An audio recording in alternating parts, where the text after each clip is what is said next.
Welcome back, EDP students. In this video, we're going to look at if statements. So if statements are used when we want to test a condition, often using our relational operators. So at some point in the code, we want to reach a condition, and if that condition is true, then we want to do some certain bit of code, say code A. Else, if that condition is false, then we skip over this set of code and go to, say, code B and continue our program. So let's have a look at how this would look in code. So we have if, then some brackets, and then below that we have some braces. Okay? So if some condition is true, then we do what is between these braces, so code A. Now, a condition being true is any number other than 0. Okay? And if false, then we just skip over all this section that's closed in braces and we go to code B. So let's have a look at an example.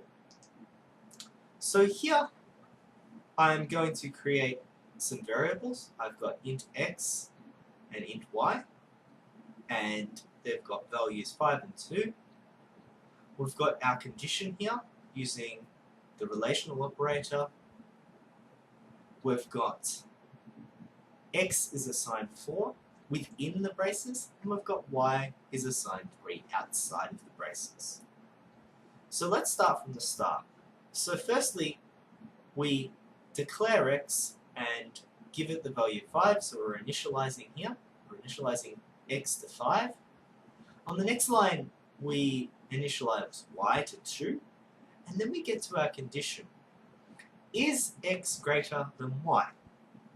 Yes, it is. So that returns 1, or true.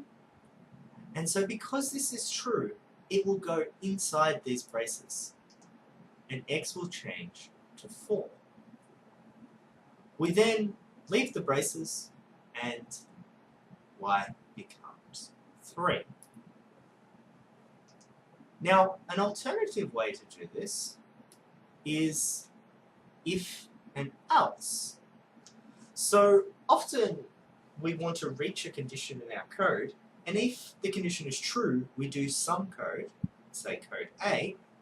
Else, if the condition is false, then we want to do some other bit of code. So let's have a look at this and have a look how it's written.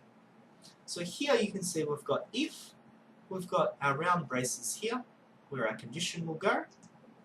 We've then got our braces like before, and if this is true, then we do code A. But after our braces this time, we have else, and then another set of braces. So here, we do code B. So we only do code B if the condition is false, and we only do code A if the condition is true. So we can only do one of these two when our code runs. At the end, I've put code C. You can see after this is done, both doesn't matter if it's true or false, they will still do code C. So let's go have a look at an example. So here I've got my x variable, I've got my condition, and I've got two different things happening depending on if this condition is true or false. So first things first, we initialize x to 4. So we've got this x variable. We now get to our condition. Is x greater than 6? No, so it's false. So it's going to skip over all of these braces and go directly to this else and do all the code between these braces. So we get x becomes 8, or x is assigned 8. And so we get x stored in 8. Now, the last thing is else if. And for this, you're going to have to do your own reading, either on the internet or in lecture notes. And I'm going to leave it there. Thank you very much.